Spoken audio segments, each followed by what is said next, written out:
Ahoy, me mateys! Welcome back. Great to see you.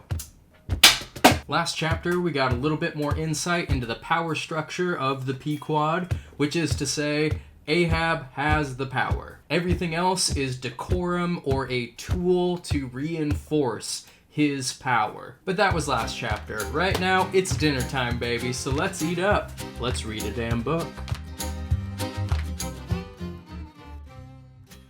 Chapter 34, The Cabin Table. It is noon, and Doughboy, the steward, thrusting his pale loaf of bread face from the cabin scuttle, announces dinner to his lord and master, who, sitting in the lee quarter boat, has just been taking an observation of the sun and is now mutely reckoning the latitude on the smooth medallion-shaped tablet reserved for that daily purpose on the upper part of his ivory leg. Wait, is that to say that Ahab has a way of reckoning latitude built into his peg leg? I think that technically makes Ahab a cyborg.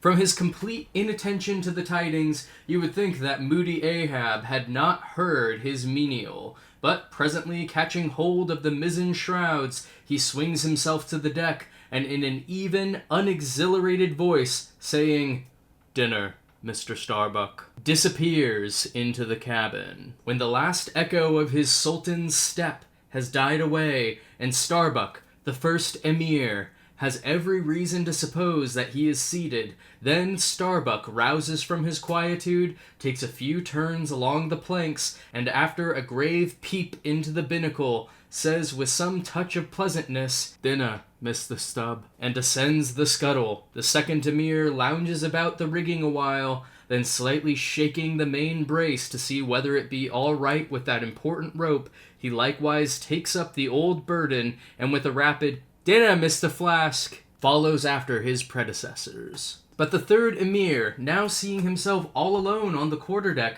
seems to feel relieved from some curious restraint, for, tipping all sorts of knowing winks in all sorts of directions, and kicking off his shoes, he strikes into a sharp but noiseless squall of a hornpipe right over the Grand Turk's head, and then, by a dexterous sleight, pitching his cap up into the mizzen top for a shelf, he goes down rollicking. So far, at least, as he remains visible from the top deck, reversing all other processions by bringing up the rear with music. But ere stopping into the cabin doorway below, he pauses, ships a new face altogether, and then, independent, hilarious little Flask enters King Ahab's presence, in the character of Abjectus, or the slave. It is not the least among the strange things bred by the intense artificialness of sea usages, that, while in the open air of the deck some officers will, upon provocation, bear themselves boldly and defyingly enough towards their commander, yet 10-1, let those very officers the next moment go down to their customary dinner in that same commander's cabin, and straightway their inoffensive, not to say deprecatory and humble air towards him as he sits at the head of the table. This is marvelous, sometimes most comical. Wherefore this difference? A problem? Perhaps not. To have been Belshazzar, king of Babylon, and to have been Belshazzar not haughtily, but courteously, therein certainly must have been some touch of mundane grandeur. It says Belshazzar is a king who made a great feast to 1,000 of his lords. So it seems that even going to dinner has a very formal, almost ritualistic quality to it that ultimately serves Ahab's authority. That sucks. Normally mealtimes are supposed to be breaks. But he who in the rightly regal and intelligent spirit presides over his own private dinner table of invited guests, that man's unchallenged power and dominion of individual influence for the time, that man's royalty of state transcends Belshazzar's. For Belshazzar was not the greatest. Who has but once dined his friends has tasted what it is to be Caesar. Melville must have been great at throwing parties. It is a witchery of social czarship which there is no withstanding. Now, if to this consideration you superadd the official supremacy of a shipmaster, then, by inference, you will derive the cause of that peculiarity of sea life just mentioned. Over his ivory inlaid table, Ahab presided like a mute, maned sea lion on the white coral beach, surrounded by his warlike but still deferential cubs. In his own proper turn, each officer waited to be served. They were as little children before Ahab, and yet in Ahab there seemed not to lurk the smallest social arrogance. With one mind, their intent eyes all fastened upon the old man's knife as he carved the chief dish before him. I do not suppose that for the world they would have profaned that moment with the slightest observation, even upon so neutral a topic as the weather. No! And when, reaching out his knife and fork between which the slice of beef was locked, Ahab thereby motioned Starbuck's plate towards him, the mate received his meat as though receiving alms, and cut it tenderly, and a little started if perchance the knife grazed against the plate, and chewed it noiselessly, and swallowed it not without circumspection. Okay, so everyone's on edge. The slightest noise is startling them. For, like the coronation banquet at Frankfurt, where the German emperor profoundly dines with the 7 imperial electors, so these cabin meals were somehow solemn meals, eaten in awful silence. And yet at table old Ahab forbade not conversation, only he himself was dumb. What a relief it was to choking Stubb when a rat made a sudden racket in the hold below. And poor little Flask, he was the youngest son and little boy of this weary family party. His were the shin bones of the saline beef. His would have been the drumsticks. What's wrong with drumsticks? For Flask to have presumed to help himself, this must have seemed to him tantamount to larceny in the first degree. Had he helped himself at that table, doubtless never more would he have been able to hold his head up in this honest world.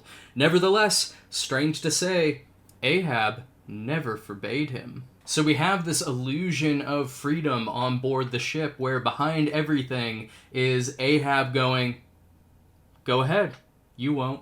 And had Flask helped himself, the chances were Ahab had never so much as noticed it.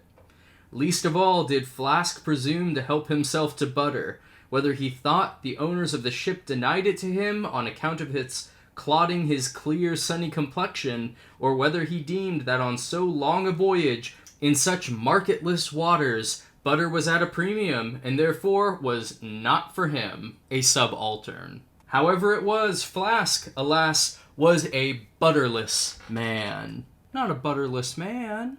I feel like Bill Dad said something about butter a long time ago. Yep, he said be careful with the butter because it was 20 cents a pound. Not for Flask. A butterless man ye shall remain, Flask. Another thing, Flask was the last person down at the dinner, and Flask is the first man up. Consider, for hereby, Flask's dinner was badly jammed in point of time. Starbuck and Stubb both had the start of him, and yet they also have the privilege of lounging in the rear. I feel like lounging in rears is more Ishmael and Queequeg's thing. Oh!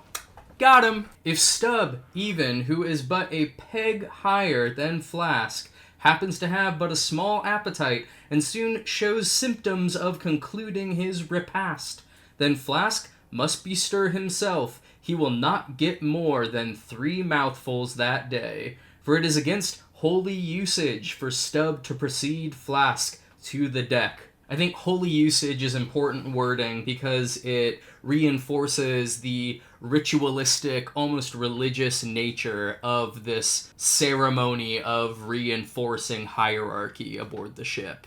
Therefore it was that Flask once admitted in private that ever since he had arisen to the dignity of an officer, from that moment he had never known what it was to relieve his hunger, as keep it immortal in him. Peace and satisfaction, thought Flask, have forever departed from my stomach. I am an officer, but how I wish I could fist a bit of old-fashioned beef in the forecastle. I don't know, I thought fisting beef was more Ishmael and Queequeg's speed. Oh! Got him again. As I used to when I was before the mast. There's the fruits of promotion now. There's the vanity of glory. There's the insanity of life. Besides, if it were so that any mere sailor of the Pequod had a grudge against Flask, in Flask's official capacity, all that sailor had to do in order to obtain ample vengeance was to go aft at dinner time and get a peep at Flask through the cabin skylight, sitting silly and dumbfoundered before awful Ahab. Ooh, we've used a lot of words to describe Ahab, but never awful until this point. Now, Ahab and his three mates formed what may be called the first table in the Pequod's cabin. After their departure, taking place in inverted order to their arrival, the canvas cloth was cleared, or rather was restored to some hurried order by the pallid steward, and then the three harpooneers were bidden to the feast, they being its residuary legatees. They made a sort of temporary servants' hall of the high and mighty cabin. Now I have to imagine that the harpooneers, none of them being white, eating in Ahab's cabin might have had a greater impact in 1851, considering that physical spaces were very segregated at that time. But not so on the Pequod. On we go. In strange contrast to the hardly tolerable constraint and nameless, invisible domineerings of the captain's table was the entire carefree license and ease, the almost frantic democracy of those inferior fellows, the harpooneers. I feel like inferior almost deserves air quotes in this sense. While their masters, the mates, seemed afraid of the sound of the hinges of their own jaws, the harpooneers chewed their food with such a relish that there was a report to it. They dined like lords. They filled their bellies like Indian ships, all day loading with spices. Such portentous appetites had Queequeg and Tashtego that to fill out the vacancies made by the previous repast, often the pale doughboy was fain to bring on a great baron of salt junk. So now this might have been even more jarring in 1851. They're not only eating in the captain's cabin, they're being served by a white man. Often the pale doughboy was fain to bring on a great baron of salt junk, seemingly quarried out of the solid ox. And if he were not lively about it, if he did not go with a nimble hop, skip, and jump, then Tashtego had an ungentlemanly way of accelerating him by darting a fork at his back harpoon-wise. And once, Daggoo, seized with a sudden humor, assisted Doughboy's memory by snatching him up bodily and thrusting his head into a great empty wooden trencher, while Tashtego, knife in hand, began laying out the circle preliminary to scalping him. So now Tashtego is using racial stereotype from a position of hierarchy over Doughboy to take the piss out of him. He was naturally a very nervous, shuddering sort of little fellow, this bread-faced steward, the progeny of a bankrupt baker and a hospital nurse. And what with the standing spectacle of the black terrific Ahab, that choice of words feels intentional, given the racial undertones of this chapter. We know that Tashtego, Queequeg, and Daggoo have darker skin than the mates and Ahab, but the only one who is called black in this chapter is Ahab. And what with the standing spectacle of the black terrific Ahab and the periodical tumultuous visitations of these three savages, Doughboy's whole life was one continual lip quiver. Poor guy. Commonly, after seeing the harpooneers furnished with all the things they demanded, he would escape from their clutches into his little pantry adjoining, and fearfully peep out at them through the blinds of its door till all was over. It was a sight to see Queequeg seated over against Tashtego, opposing his filed teeth to the Indians. Crosswise to them, Daggoo seated on the floor, for a bench would have brought his hearse-plumed head to the low car lines. At every motion of his colossal limbs, making the low cabin framework to shake, as when an African elephant goes passenger in a ship. But for all this, the great Negro, putting great in front of it doesn't make it easier to say, was wonderfully abstemious, not to say dainty. It seemed hardly possible that by such comparatively small mouthfuls he could keep up the vitality diffused through so broad, baronial, and superb a person. But doubtless this noble savage fed strong and drank deep of the abounding element of air, and through his dilated nostrils snuffed in the sublime life of the worlds. Not by beef or by bread are giants made or nourished. That's an interesting line there. Not by beef or bread are giants made or nourished, because Ishmael doesn't give us any more information on what makes or nourishes giants. And I feel like if we're to use the themes of the book, we can fill in the blanks that it's fate that makes giants. Or just random chance, but nothing is random chance in Ishmael's world. Fate has a hand in everything. On we go. But Queequeg, he had a mortal barbaric smack of the lip in eating, an ugly sound enough, so much so that the trembling doughboy almost looked to see whether any marks of teeth lurked in his own lean arms. And when he would hear Tashtego singing out for him to produce himself, that his bones might be picked, the simple-witted steward all but shattered the crockery hanging round him in the pantry by his sudden fits of the palsy.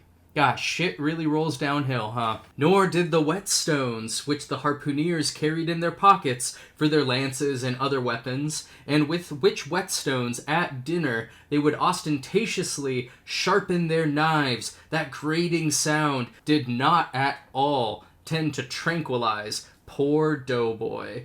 How could he forget that in his island days, Queequeg, for one, must certainly have been guilty of some murderous, convivial indiscretions? Alas, doughboy! Hard fares the white waiter who waits upon cannibals. Yikes, Ishmael. Not a napkin should he carry on his arm, but a buckler. Yikes, Ishmael. A buckler being a small shield. At least it seems like with the harpooneers, everything is being done in good fun. And maybe that's the contrast here that we're supposed to key in on, that the harpooneers make a lot of demands of Doughboy, and they give him a lot of shit, but it's all kind of good-natured, and the atmosphere is lively and fun. But compare that to Ahab and the First Mates, nothing is asked of anyone, yet the expectations are known, and to act outside of them is terrifying. Now, I'm a bartender, and I know which I would rather be serving. People can make a lot of demands of me, and they can shit-talk me, and as long as we're all having fun, I might be shit-talking them back a little bit, then we're golden. But I've also worked in fine dining where we have VIPs sitting, and you just feel like the entire place's eyes are on you and every little thing you do, looking for if you make any kind of a mistake. That's terrifying. I hate that. So in my expert opinion, Doughboy's a little bit of a wuss and needs to harden the fuck up. I'd probably be giving him noogies and shooting spitballs at him too. God, poor Doughboy. In good time, though. To his great delight, the 3 salt sea warriors would rise and depart. To his credulous, fable-mongering ears, all their martial bones jingling in them at every step, like Moorish scimitars in scabbards. But though these barbarians dined in the cabin, and nominally lived there, still being anything but sedentary in their habits, they were scarcely ever in it except at mealtimes, and just before sleeping time, when they passed through it to their own peculiar quarters. In this one matter, Ahab seemed no exception to most American whale captains, who, as a set, rather inclined to the opinion that by rights the ship's cabin belongs to them, and that it is by courtesy alone that anybody else is, at any time, permitted there, so that, in real truth, the mates and harpooneers of the Pequod might more properly be said to have lived out of the cabin than in it. For when they did enter it, it was something as a street door enters a house, turning inwards for a moment, only to be turned out the next, and as a permanent thing, residing in the open air. Nor did they lose much hereby. In the cabin was no companionship socially. Ahab was inaccessible. Though nominally included in the census of Christendom, he was still an alien to it. That feels new. And that kind of goes against how Captain Peleg was talking about Ahab. Now we've kind of confirmed this unholy element to Ahab. He lived in the world as the last of the grizzly bears lived in settled Missouri. And as when spring and summer had departed, that wild Logan of the woods, burying himself in the hollow of a tree, lived out the winter there, sucking his own paws, so in his inclement, howling old age, Ahab's soul, shut up in the caved trunk of his body, there fed upon the sullen paws of its gloom. And that's the chapter. I feel like we got a lot out of that chapter, and even at the end, that last image of Ahab as a wild Logan of the woods. Now, Logan was an 18th century Native American chief. He himself was Oneida, which is an Iroquois tribe native to New England. As America expanded, his family was displaced to the Ohio River Valley, where he joined the Mingo people. And eventually, in 1774, members of Logan's family and Mingo people were massacred by frontiersmen led by a man named Daniel Greathouse. Logan was initially peaceful towards the colonists, but after this happened, he became vengeful and started attacking Americans. So we can see the relevance here to Captain Ahab. Both Logan and Ahab, after tragic experiences, are driven to violent revenge. And the comparison of Ahab to Logan further undermines the racial lines that are being drawn up in this book so far. At any rate, that'll do it for today. I would love to hear what you guys have to say about this chapter. Please like and subscribe if you haven't already, and I'll see you next week.